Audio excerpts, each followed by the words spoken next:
Very excited to have this guy on the show. He's got a brand new EP out. It's called Second Chance, a brand new single, doing a cover of Foreigner's classic legendary hit, Jukebox Hero, alongside, Frank Hannon. I mean, come on, Tesla, you can't beat that. Welcome to the show, Jeff Carlson. What's happening, dude?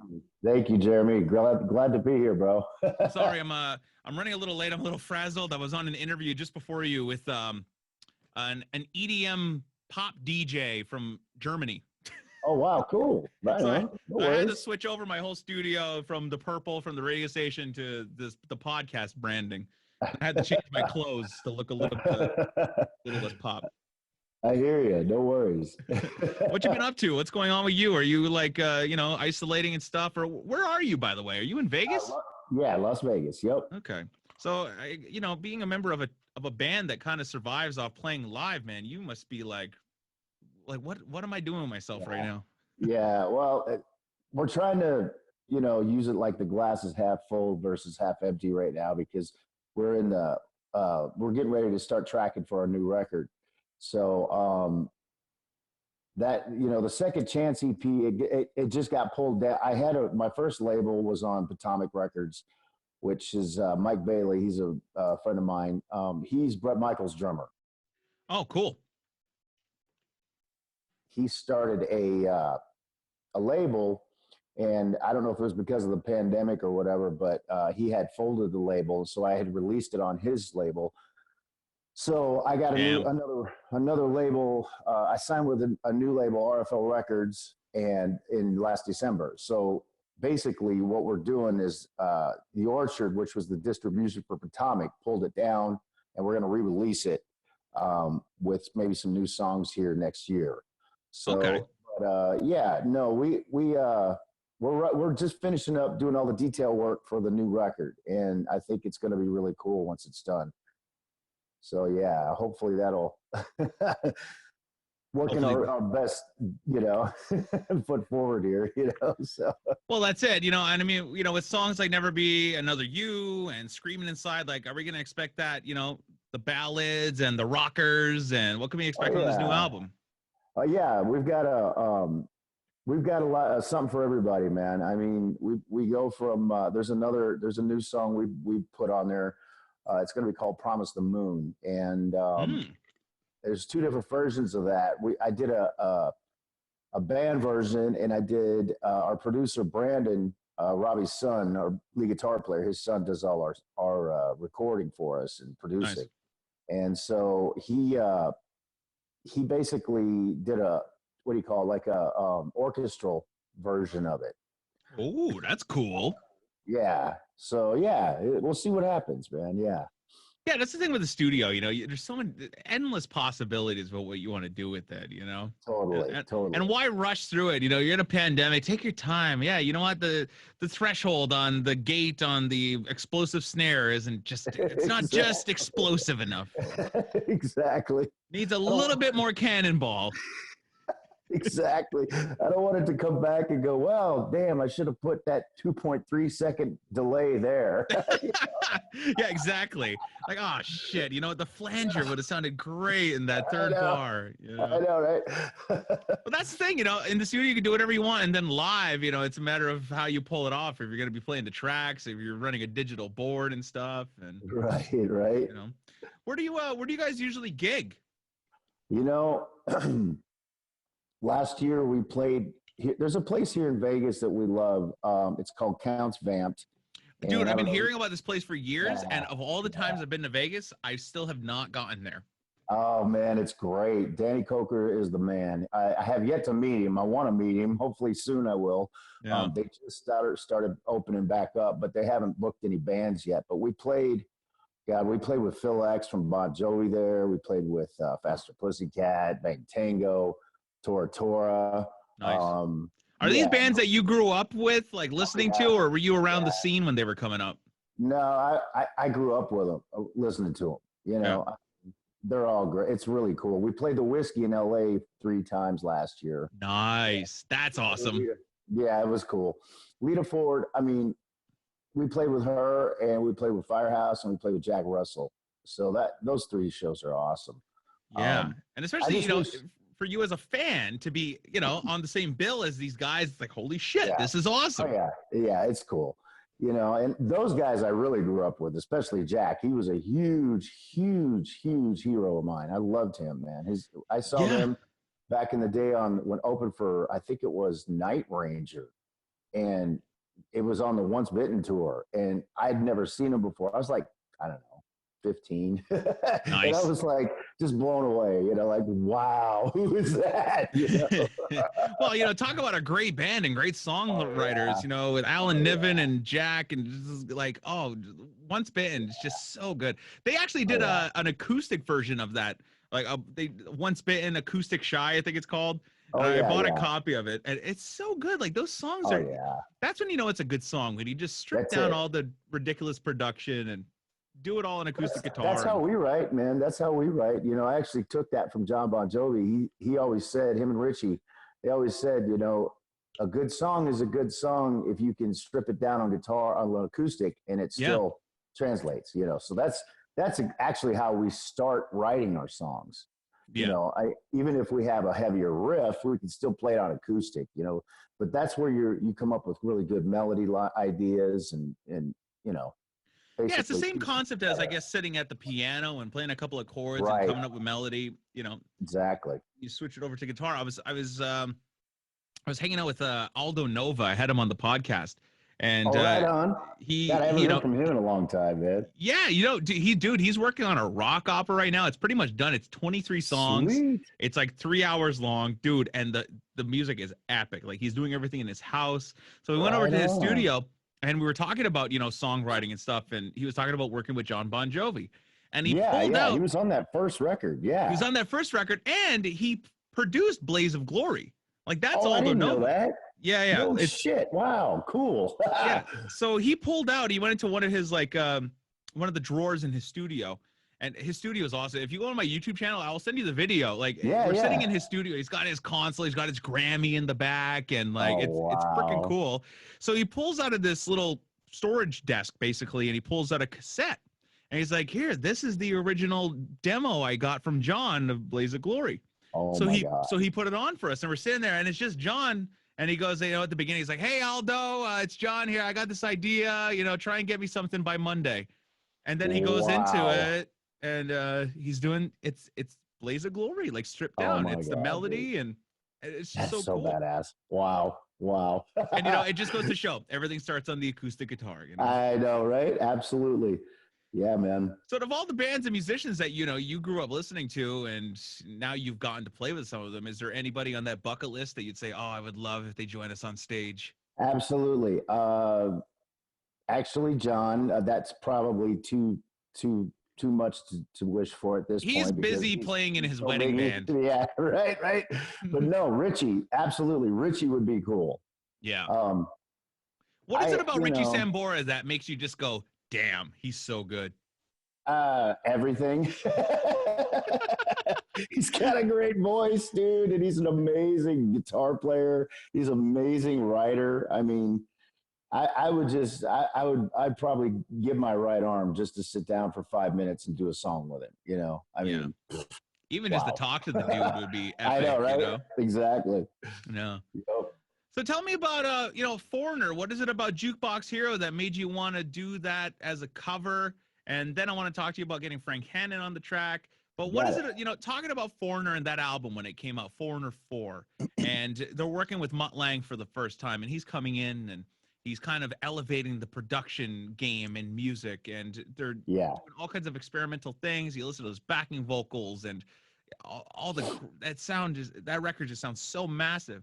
Talk to me about Foreigner and, why, and basically why Jukebox Hero? Well, basically Jukebox Hero, sorry, I'm trying to get my phone adjusted here. When I was a kid, when that came out, my dad, I lost him this year, unfortunately, to cancer. My condolences, man. I just lost my uncle 2 months ago to colorectal cancer, and 2020 has been shit, man. Yeah, absolutely. I'm with you on that one. But anyway, he always said, when that song came out, he had let's see, back then, I think he had the cassette tape. Nice. And we had I still have the record itself, but but he always said the words reminded him of me, kind of thing, where, he always, my mom took me to see Kiss when I was 4. And wow. Hold then on a second. Wait, you went to see Kiss when you were 4. Okay. Yeah. What album? Memories. 1975, the Alive tour. Damn. In La Crosse, Wisconsin. It's not even there anymore. It's a place called Hello, La Crosse.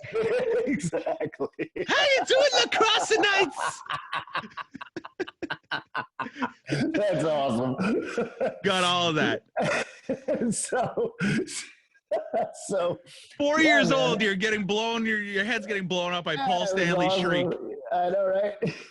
Really, truly, all I can really remember about that show was all the pot smoke and Ace's boots, because I was like, we were level with the stage, Oh, nice. That's about really all I can remember. But I still have the newspaper clipping to this day from that show, man. Oh, cool. Yeah. And then in 76 or 77, she took me to see Black Oak, Arkansas, and I got to meet Jim Dandy. And nice. Ever since that encounter, I was like, that's what I want to be right there. That's the guy. I'm going to be a rock and roll guy. Yeah. My dad later on, he took me to see Kiss later when I was older. And I think it was on the Asylum tour. And then he took me to see REO Speedwagon in front of like 80,000 people in Memphis at the Liberty Bowl. Oh, wow. That was huge, man. Yeah. Got to see Ozzy 2 weeks after Randy died, that kind of thing. As a kid growing up, that makes a huge, huge impression on you. And if that's really what your passion is, eventually I think you end up, I followed it, I mean, I never wanted to be anything other than what I am right now as a musician, Yeah. So, I mean, I used to run sound in the casinos because it was close, it was in the field, and so it wasn't on stage, but you were still involved and you had a hand in what was going on. Right. And the casinos used to get pissed off at me because I would set the board and I'd go up and sit in with the band. Like, dude, what do you, I'm paying you to run the damn board. Know, right? Get off the damn mic. Dude, it was fun though, man, because, it's just like, whatever, It wasn't like a huge concert, I'll tell you a funny story, but I was like, 14, 15, I was working in clubs, like doing sound and stuff like that. Like I wasn't even, you had to be 18 to drink at the bar. Meanwhile, I'm there running the board, right? And I would grab the talkback mic and I would run it through the PA and I'd be singing backing vocals for front of house. Because why not? I did that too, right? Why not? And you can put it through the monitors and say stupid shit to the man. Yeah, exactly. Like, hey man, you're pitchy, dude. Right? Pitchy. Flat, you're flat. Exactly. So with all of that, seeing Kiss for the first time and, you're talking about Jukebox Hero, it does kind of add up. Yeah. Well, and, Frank, he's a buddy of mine, I mean, I've known him since 2010. Me, Corey, and Robbie, I lived in Tucson, Arizona for like about 10 years or whatever. Hello, Tucson! Exactly. Well, I got to sing Heaven's on Fire with Gene and Paul once at a 95 Kiss convention in St. Louis, man. Oh, that's cool. Yeah, it's on the internet. You can go see it. Oh, you can go check it out. Just type in Jeff sings Heaven's on Fire with Kiss. It's on YouTube. You can see it. You can see it. Yeah. It was like a bucket list moment, man. That was cool as hell. Gene actually gave me his mic, and I did it on the beginning of it, first verse and chorus. Yeah, that is amazing. Wait, hold on, I have it right here. Hold on, I want to hear this. This is great. Here we go. Hold on. So this is at a Kiss convention. Yeah. Where was it? In New York? St. Louis. Yeah. Okay. Gene hands you the mic. Here, kid, sing Heaven's on Fire. Dude, have you heard Craig Gass do Gene Simmons? Oh, it's yeah. the funniest shit I've ever heard ever. It's great. It's Gene Simmons from Kiss. Like you don't know who it is. Like you don't know. Okay, here we go.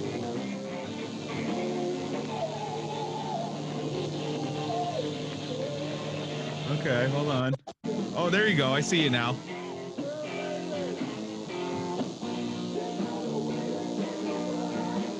Oh, you sound great. Thanks, man.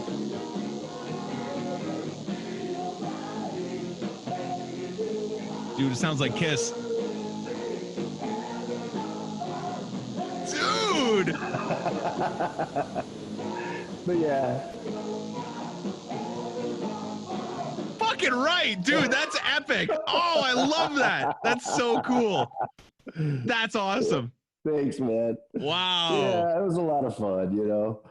But yeah, that should be the cover. You know, forget about Jukebox Hero. That should have been the song. Cover that song? Yeah, why not? We are the Jeff Carlson band. Bam, bam. Like, come on. That would have been awesome. I know, right? Oh my God, that's funny. Okay, we're getting sidetracked. So talk to me about Frank Hannon, because so you meet him, you know him since 2010. You get it. So how do you get him to play on the song with you? Well, basically, him and I, you know, I got up and sang. It started off. I got up and sang Modern Day Cowboy with him in Tucson. He let me get up because we opened for him in Tucson. Oh, and okay. So, and that's on YouTube too. You can check that out. Jeff Carlson sings Modern Day Cowboy with Frank Hannon or whatever. But that kind of led to, through the years, I did a three-day mini tour with him with my old band from Tucson. And last year he called me and he said, "Hey man, I got a private party. Once you come up, you want to come up and sing a whole set of Tesla?" And I'm like, "Let me think about it." Yes. You're like, actually, I have a christening that day. I'm not going to be able to make it. Like, yes, so, I'll be there. Exactly. So I flew up and I hung out with him, stayed with him at his house, and we rehearsed, and it was awesome, man. It was like, you know, if I could have told my 16-year-old self this was happening, my head would have exploded. You know? Yeah. I mean, come on, man. Yeah, right? Frank's amazing. And he's such a great guy. So I got back from that and I signed in December. That was last November. And I signed in last December with RFL. And then we got kicking around ideas. And I said, "Hey, I think we're going to record Jukebox Hero. You mind if you lay down the lead for it?" And he's like, "Yeah, send it to me." So he does it in one take. I'm like, wow, that's awesome. That's You're like, that's right it? there. You're like, yeah, hey, right? I'm paying you. Can I get like another? Can I get like 3 takes at least? I know, right? No, it was good enough for me, man. You're like, okay, you know what? Yeah, you're giving me a deal. I'll take the one right, take. Right. That's cool. So funny. So now, he's on the track, and yeah, you know, you got this new, you got this music out, and I guess, you know, you're making your living doing live gigs at this point. It must be freaking rough to be just kind of sitting at home and like wondering what's next. Yeah, well, you know, I mean, I'm not. The guys all have day jobs. Don't get me wrong, but I mean, that's the goal. Yeah, usually guys in bands have a day hustle. You know. And I've got Crohn's disease, and I actually died for almost 3 minutes on the operating table on one of my first surgeries. Hold on a second. Whoa, hold on. You died? Yeah. Like clinically dead, heart stopped. Yep. They had to resuscitate you. Yeah. That's one of the reasons the album, that EP was called Second Chance, you know? Yeah, no, I've got, so 7 surgeries later, I can't work a full-time, you know what I mean? I can't do a job, basically. No, exactly. So my wife was lucky enough, or loving enough, I should say, to you know, help me get through all of this. And without her, man, I would not be here. Women, what would we do without them? Dude, she's 1 in a million, man. So you're the first person I've ever talked to that's died. Oh, wow. So this is kind of cool. So I have a couple of questions. Do you remember anything? Nope. Honest to God, I remember waking up at ICU. And I just but were you under general anesthesia, like in surgery when it happened? So you were already sleeping? Right. Yeah. Okay. Yeah. But I just remember, you can laugh when I tell you this, and I'm not trying to make light of it, and not, you know, this is like, I don't listen. If you can't laugh at yourself dying, I mean, what can you laugh about? Yeah, right. So I remember waking up in ICU, and I'm thinking to myself, this is the worst hangover I've ever felt in my life. Ouch. Ouch. Yeah, no, I made it through, man. I mean, you know, it was a, you know, work in progress, but yeah. So how's your health now? I'm great. I'm right as rain as far as you know, as good as it can be with all but 6 inches of my large intestine removed. You know what I Right. mean? I'm not trying to sound graphic, but it just it was a life threatening thing, you know, at that time. Oh So yeah, totally. yeah, Damn. I'm very 6 inches lucky. is 6 inches is a lot. That's big. Yeah, well, You know? yeah, Most well women they will took. say, it's average, but the Well, they took intestine. no, but they took all but 6 inches. So I mean, they took a lot Oh, of it out. Yeah, that's what I'm saying. oh, Yeah, I misunderstood that. yeah. So Holy yeah, shit, man. yeah. So I'm lucky, man. you're almost like a straight pipe now. Exactly. Fuck Yeah, yeah. yeah. That's It crazy. was brutal, but I'm okay, man. Knock on Yeah. wood. You know. Well, between dying and having almost no intestines left, I know, right? you should have called the Yeah, album No Guts. I know, right? Maybe the next one I might. I don't know. We'll see. Yeah, yeah. And in the liner notes, I wanted to say I got this album title from Jeremy White. Exactly. Oh, that's funny, man. So what's it like in Vegas right now? Is everything opened up? It's starting to a little bit. They're starting to allow, like, I think today they announced 250 people in shows now, Okay. which is better than not. But Yeah. you know, we'll see what happens. Damn. Yeah. Have you gone out? Have you been to any of the casinos at all? Or are you like, No. you're high risk, so you just say, fuck that, I'm staying home. Yeah. Well, I mean, yeah, I've been basically home the whole time, but Yeah. you know, it's all good, man. It is what it is. I Last think. time I was in Vegas back in January. I went to see David Lee Roth, Oh, right. the House of Blues. Those infamous warm-up shows for his Kiss tour. And I oh know, my right? God. First night, he was pretty good. Well, The really? second night, he was even better because I'm pretty sure somebody spoke to him and said, Dave, listen, you gotta stop this. You gotta stop. Sing the freaking songs. I Just know, sing them. right? You have to go on stage. I know you're having fun. I know, but you Was gotta it, stop, was it, man. I saw him back on the God, this would have been like, I want to say like 94, 93, Okay. a little late enough tour, whenever the hell that was. That was like And the a little late enough yeah, tour. yeah. I'm not sure what the actual date was, but Yeah. he came out like a lounge lizard. He had his hair tied back and like had a big thing of wine on a on a tray and shit. I'm like, dude, really? What? See, that's the Wow. shit there's footage of somewhere and it's Oh just yeah. waiting to be released, you know? Well, it's funny because he messed up and he had Cinderella open for him on the Long Cold Winter tour. Oh, And I big think it was a mistake. co-headline. Yeah, I'm like, oh, good luck topping that, because Yeah. dude, they are just. I'm Diamond David Lee Roth. I'm gonna blow them all off the stage. Like, Yeah, not no, Cinderella, dude. Not Tom Kiefer. no. Damn. Yep, That's unfortunate. yep.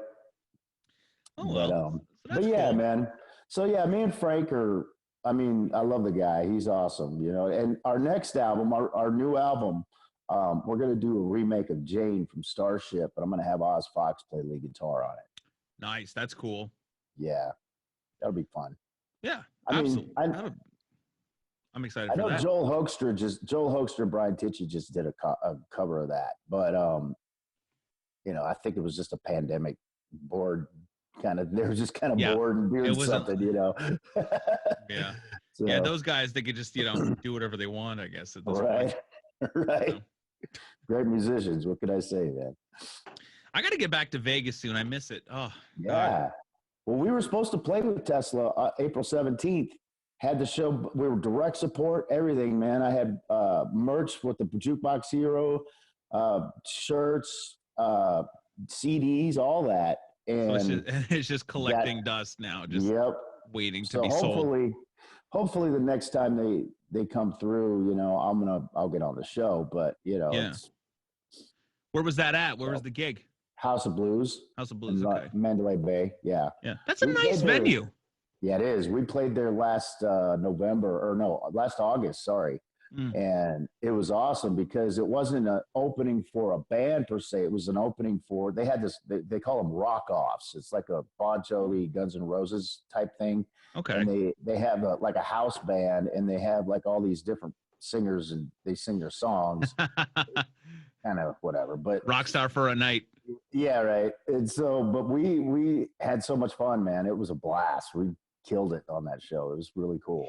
This Friday at the House of Blues, come be rock star for a night with the Jeff Carlson band backing you, and you can smoke inside. Yeah, well, we didn't back them. It wasn't us. We just come out and did our gig, our show. But you know, okay. Yeah, so that's what I'm saying. I mean, that was kind of cool because, you know, a lot of the people got kind of bored after we got done and walked out. So I was like, you know what? Hey, man. I would think so, you know? Yeah. That's epic. Fucking great. Right. Hey, speaking of Vegas, if you're ever looking for something to do, there's a great show in the Strip called Absinthe. It's at Caesar's Palace. Okay. Cool. And if you're ever looking for something, you and the wife, if you're looking for a night out, and dude, go do dinner at Gordon Ramsay's. It's a little fucking, it's a little pricey, but worth it. And that Absinthe show, it's like, it's in a tent. It's like it's in like a circus tent, and it's like all super like. It looks like a shitty dive bar with all kinds of like memorabilia and like it's in the round, and it's a funny, it's a comedy show, but also like how do you say, you know, there's like the people that do like the weird like stretches and all these things. You talking about like Cirque du Soleil? I mean, Soleil. It's sort of Cirque du Soleil, like that kind of thing, but it's like it's a downright rude, crude, like racist, sexist, like comedy show.